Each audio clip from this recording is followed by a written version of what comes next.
Jey Uso kicked off this week's episode of Raw, and this dude is totally obsessed with trying to get double entrances. I mean, who doesn't want double things, which sounds absolutely terrible, so let's move on.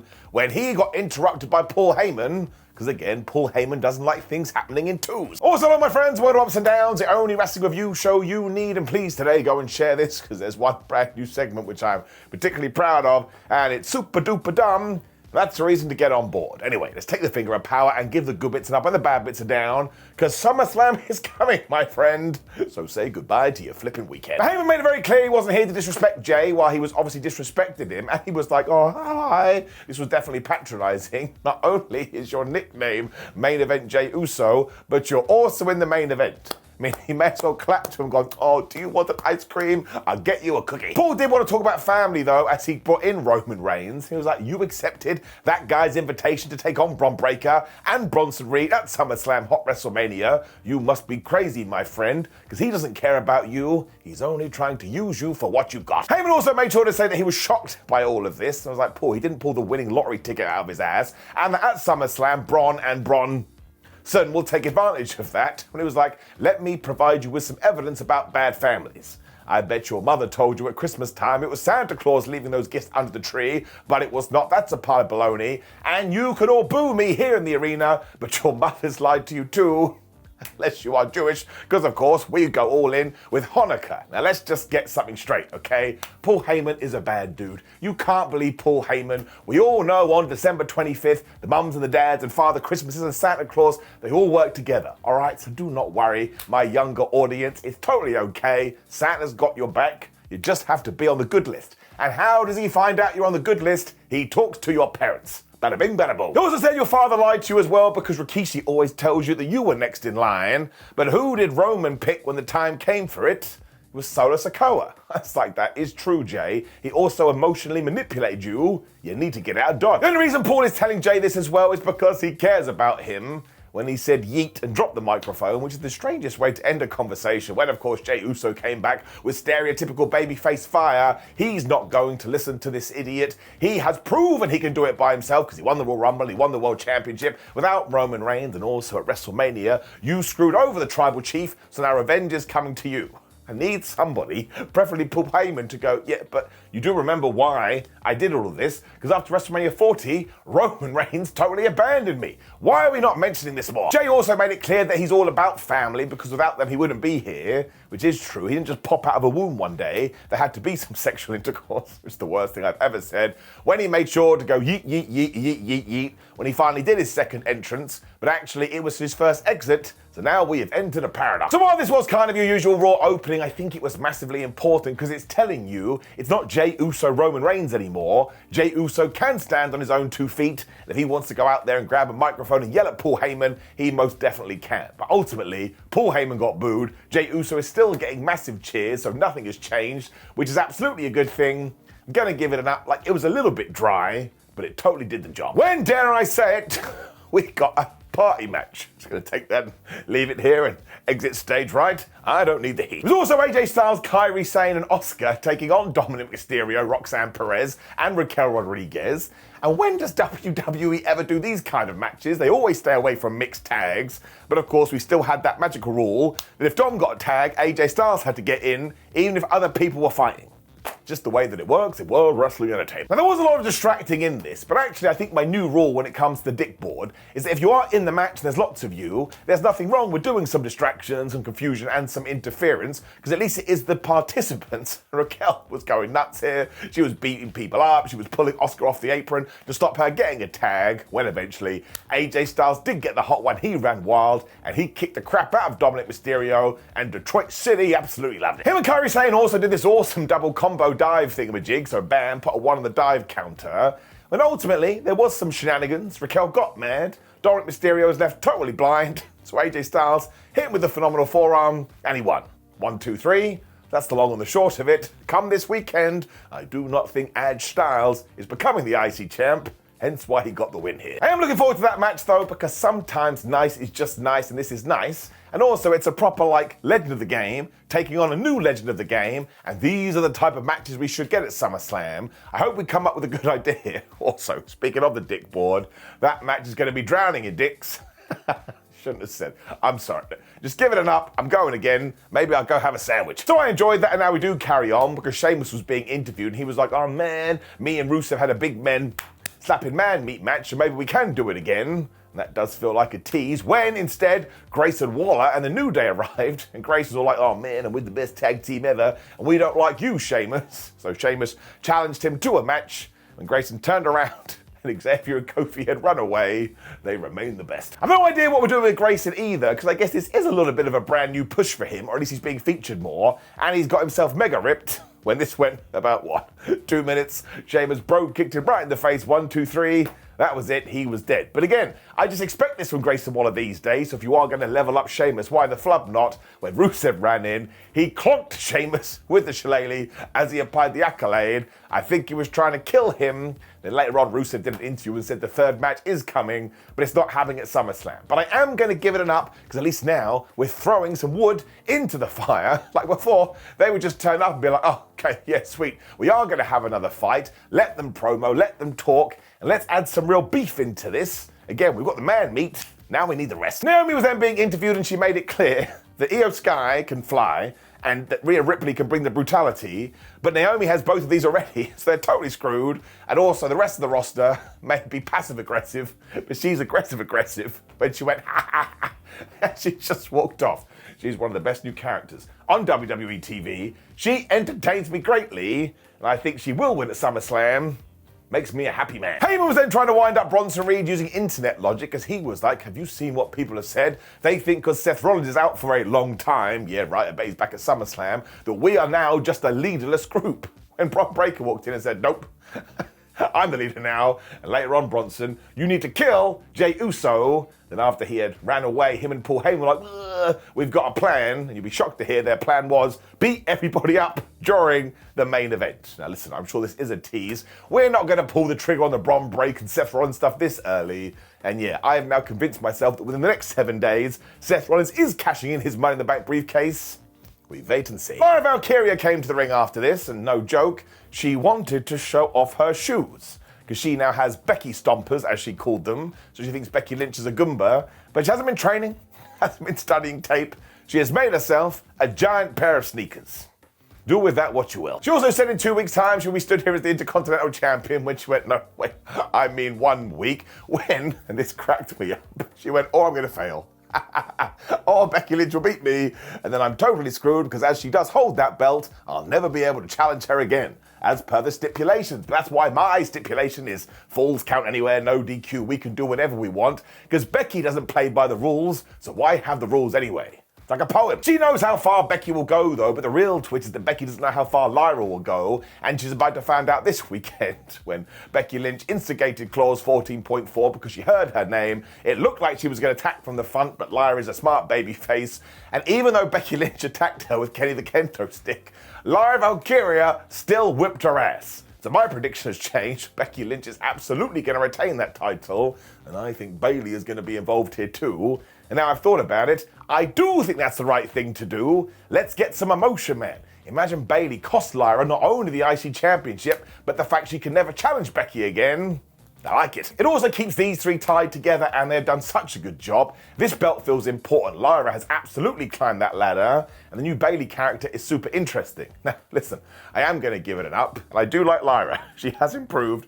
This promo was absolutely hilarious. So I was going to do a Nobody Talks Like That, but I was like, man, we need to evolve the concept. So sit down and prepare yourself for Nobody Talks Like That 2.0.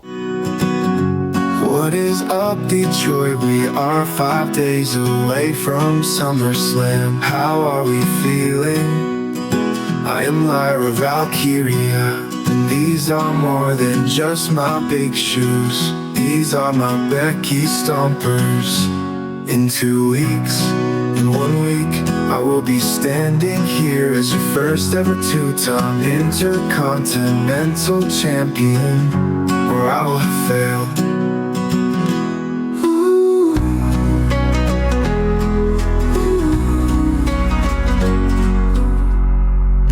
Or I will have failed. Well, there's no going back now. I'm going to spam this idea but the segment's getting it up. Sami Zayn was then sat down talking to Corey Graves. This was a super serious interview, but he got nowhere because Karrion Kross and Scarlett walked in. They were like, listen, usually when we get in people's businesses, they then soon show their true colours, but you haven't done that yet, Sam, and it's pissing us off. Thankfully, Sami Zayn was like, I don't know what you want from me. You're really weird. You're talking in riddles. You're confusing me. It's all 2 + 2 = potato. I was like, man, Sam, as much as I like this, it's intriguing, it's compelling. You're right. I have no idea what their flubbing problem is. So ultimately, after he does beat him at SummerSlam, Karrion Kross wants Sami Zayn to admit the truth. When Sam was like, all right, I'll say whatever you want to say if you do beat me, but here is the issue. You're not going to win at Hot WrestleMania, and in fact, I'm going to whoop your ass. Now, once again, it's very interesting to watch because it is so confusing. I think they're doing it intentionally, but my worry is, and I hope I'm totally wrong, is that apparently, and again, it's the rumor mill on the internet, take it with a pinch of salt, Karrion and Scarlett haven't signed new deals yet, and their deals are up in August. This better not be his swan song. I'm enjoying this double act, especially with Sami Zayn. Again, they're making interesting TV. That's the entire point. I really do think Sami Zayn will win, which could be a little bit of a get-out-of-jail-free card, because we'll never actually understand what Karrion was going on about. Although he also did talk about the fact that, Sam, you want to win the World Championship one day, when he laughed. And that was Zayn's big point too. He was like, I just want to go after that title, and you're in the way. So I think that is Karrion Kross's point. He's like, man, you would be able to get there if you just embrace the dark side, but instead you just want to be a massive Poindexter. I'm still going to give it up though, because again, I watch this and I kind of sit down like I'm in Memento or something. I just make up a bunch of ideas and I essentially fantasy book my way to Geeksville. I don't think that's a problem when you have 2 performers that can pull this off.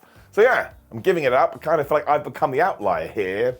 I just think it works. Not everything needs to be cut and dry. I then got totally convinced that Bayley is going to do that thing we just talked about because she was being interviewed. She just went, didn't win the IC title, couldn't appear at WrestleMania. I've lost a lot ever since I had returned, and now I'm not on SummerSlam. So now I'm not happy, and in fact, I'm not going to talk to you, and she walked away. I bet we do see her in a few days, and she is going to whoop Lyra's ass. When I do believe we got another party match. Don't get mad at me, I'm just calling it like I see it. It was also a dream team because it was Rhea Ripley, Io Sky, Nikki Bella, and Stephanie Vaquer taking on her secret Hervis and Naomi. I'm just gonna give it a down, all right? What flipping brand is Chelsea Green and her band of goons on? I don't mind if we can go wherever we want to Raw and to SmackDown, but we're gonna get a draft soon where WWE is all like, oh man, it's really important, and the lines have been drawn. No, they haven't. Everybody just goes everywhere, which is better. So actually keep doing that instead and unify the tag team championships. That'd be way better. Giving it a down, it's a pet peeve of mine. Alba Fyre soon blind tagged in there though, and she booted Nikki Bella right in the face when Naomi was like, you know what, I'm going to throw Rhea Ripley into Simba the Still Steps. And as soon as it went bad for the heels, like in 2 seconds, Naomi just grabbed her belt and was like, nope, I'm leaving now. Which is when Io Sky stopped her. Don't know who that is. Io Sky stopped her, threw her back in the ring. Her and Nikki Bella teamed up when they both did Io Sky's pose. This is a wonderful moment. It made me feel happy. Stephanie Vaquer also got the hot tag here and hit the Devil's Kiss, and this place went crazy. Well, normally Rhea Ripley had taken her med pack. She hit the Riptide onto Piper Niven, and she got the 1-2-3. There was a dive in this as well, so put a 1 on the dive counter. I'm going to give it an up because it was a really entertaining match to watch. Again, it was like an all-star team.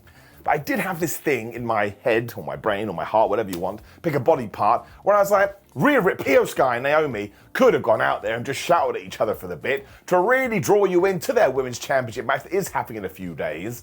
Gonna give that a mini down. Like, you wouldn't do that with any of the other belts, so don't get why we're doing it with this belt. I just thought it felt like a missed opportunity, especially because, again, they can all spit fire, especially Naomi. This is something you should have done like a week ago, and it ties into the fastness of the SummerSlam build. We needed more time to cook. Finn Balor was then being his excellent self because the Judgment Day was so sad about earlier. He's like, don't worry about it. Look at all the gold that we've got and we're still climbing up the ladder. When Dominik was like, would you like me to come to the ring later? He was like, no, why don't you stay back here and play video games? That's when Roxanne Perez walked in and gave him a Nintendo Switch. And Dommy Boy was so happy. When, as she usually does, Raquel Rodriguez won the day. She was like, do you know who else likes playing video games? It's Liv Morgan. Now, Dominik got very excited about FaceTiming her. He has no idea what is going on. Massive round of applause for the Judgment Day. Their whole thing has been like this. And every time you think they're going to break up, instead, they find a way to be relevant again. I genuinely think they're going on to become like a modern day GOAT group. I think they're brilliant. And by this stage, they've had like 4 different variations. I'm a big fan. Io Sky then went on troll mode because she went up to Rhea Ripley and went, ha, you've never beaten me. And Rhea was like, well, maybe I'll beat you soon, you don't know. When we did indeed get our tag team title match. There's one on SmackDown, one on Raw. At least we're lighting a fire under them. And the big issue was Finn Bálor and JD McDonagh were taking on the LWO, and nobody thought they could win. They did a decent job in trying to trick you, but no one actually believed it deep down in their tum-tum. But these two as well. They did so many dives, and they were very impressive, but two on the dive counter. We then put a 1 on the dick board because after Del Toro had hit this awesome Phoenix splash and it got broken up at the 1-2, El Grande Americano ran out there. So Dragon Lee just followed him and they started to fight. I mean, this is kind of scary, man. You've got a fake luchador and a dragon. That could open the door to the abyss. Wilde and McDonagh then basically killed each other off the top rope, and that was terrifying. Well, I kid you not, my friends. We got another El Grande Americano. So two things are going on here. One, Doc Brown had a problem with the DeLorean and he screwed up the timelines, so now we actually have the same El Grande Americano, but they're from different realities. Or two, El Grande Americano isn't real. I know. Of course, the referee just ignored all of this because there was mega confusion, hence the dick board, when Finn Bálor was able to hit the coup de grace and he got the 1-2-3. Now, if I was going to hazard a guess, I think El Grande Americano may have been Pete Dunne just by the way he looked. But at the same time, I have no flubbing idea. Now I'm going to give this an up because it was just a really entertaining tag team match, and we should be doing more with the LWO, but that's why it's getting a down, because we had stuff on commentary like, well, I tell you, recently everyone's been saying, wow, this LWO, they're flying up the rankings, they're doing really well. They weren't even on the show before last week. Don't you try and gaslight me when I'm watching my entertainment product, but this is what I mean. We just need to allow more time for things to explode through the roof. Like, even if the LWO had started cooking a month ago, it would have been so much better. It's an up for a match, it's a down for that nonsense. Just need to plan the tag team stuff out better. I also will say, I don't think you need to do distraction, interference, and confusion in matches like this. The LWO could have lost, but who the flub cares? When out came CM Punk and Gunther, and this was another one where I was like, man, the SummerSlam build has been too quick, because I would have taken these two having about 32,000 promo offs,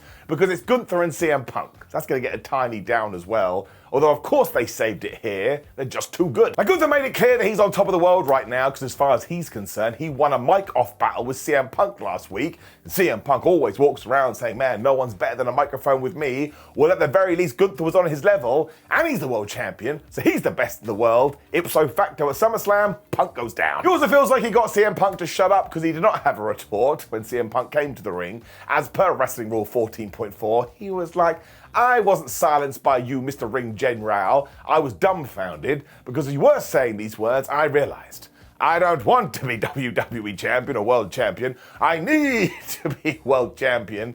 When he was like, it's just as important as his heart and it's just as important as oxygen. I was like, CM Punk, that's not true. If you lost those two things, you drop dead. If you lose the world championship, all you're going to get is nerds yelling at you on the internet. And imagine a doctor said that to you. Oh, you need a world championship stat. When CM Punk did his whole addiction thing, he had it into drugs and he had it into smoking, but he is addicted to the squared circle, so he needs to win this belt for him. He needs to win it for the fans that supported him for all of this time and prove to Gunther, who may have that gold right now, you ain't the best in the world because you looking at him right now. Because he has earned that right after all the Hall of Famers he has taken down, and that's a list that Gunther could only dream about. When Gunther actually tried to stop CM Punk mid-promo, but Punk cut him off and said, no, there's levels to this kid. Gunther turns 38 in a few weeks. But either way, at SummerSlam, Gunther will learn his lesson because he is finally going to get in the ring with CM Punk when he will leave with nothing. So listen, CM Punk's promo was actually quite stereotypical 101, but because he's saying it, he just makes you feel something, because even if the words coming out do feel a little bit obvious, he makes them feel real. So this was awesome. Gunther's facial expressions were excellent. It's a match where I can't actually call who's going to win, although now I do think CM Punk will get the victory, and out comes Seth Rollins to stop his head into the mat. Let's face it will get a pretty damn big reaction. I do feel like CM Punk had to squeeze a lot in here though, which goes back to what we just talked about and that down. We could have given them so much more time to breathe, but I'm giving it an up. What's the point of these promo offs, right? To get you excited for the match. You can tick that box. I think it could be one of the ones I'm most anticipating from the entire SummerSlam weekend. When we got to our main event, which was Bronson Reed taking on Jey Uso, and some people have said this was actually penciled in for SummerSlam, which could explain why we're doing it. And listen, it did go a little while, but we quickly learned what Bron Breakker's plan was, which was at some point, around about 5 minutes, I'm going to run out, I'm going to kill Jey Uso, and we're going to get disqualified, and I don't even care. So boom, a one goes on the dick board, but for some reason, this really made me laugh. Don't get me wrong, WWE does it too much, but Bron was so unhinged, I can't hate it. If I laugh this much, something must have gone right. Now, of course, Seth's boys started to beat up Jey, which meant Roman Reigns could come to the ring. People went absolutely nuts. It's hilarious. And while the good guys did beat him down for a little bit, ultimately, it was the bad guys that reversed it onto them when they just hit finisher after finisher after finisher. Bron Breakker even got in Roman's face and said, man, I own everything now, including the ring rope, so I assume he bought the ring, when, very handily, the Bloodline 3.0 were leaning on Barry Barricade and Bron Breakker killed them with a spear, and he stood over them as if they were dead. I was like, man, Bron Breakker, either way, cannot be pinned to the weekend. He looked like an absolute beast. Shout out to Bronson Reed as well, because he took off Roman Reigns' shoes and said, these belong to me now. So look, I'm so happy we've let them shine with their personality. And while I think that Roman Reigns' team will win at the weekend, probably when Roman gets the pin, we need to protect them. Like Seth Rollins being away has absolutely allowed them to do more with their own selves, whatever that means. But we're onto something. I feel like it's developing at the moment, and this was just a good segment. I can't really say it was a good match because it's over too soon, but it worked. And it's actually made this tag team match feel like a massive deal. And at first, because of how quick SummerSlam has been build-wise, it was just a little bit tepid. There you go. There's a word I never use. But now they've got the heat. Roman Reigns got absolutely destroyed, which you don't often see. I'm giving it a flip it up. It was just a really good fun angle, and again, the Bronsons and the Brons look like killers, so I'm going to give this week's episode of Raw an up. I actually thought it was better than last week's episode of Raw, and it's got me pumped for SummerSlam. Look, I'm doing my weird worm hand thing. That usually means I'm having a good time. Now, of course, please do leave me a comment below and let me know what you thought about Raw and who you think's going to win at SummerSlam. The comments are down there. Like the video, share the video, and subscribe. Click the video on the screen for ups and downs, for smack and down. Otherwise, my friends, I appreciate you. Enjoy every day as much as you can. And now let's plow on to the hottest event of the summer.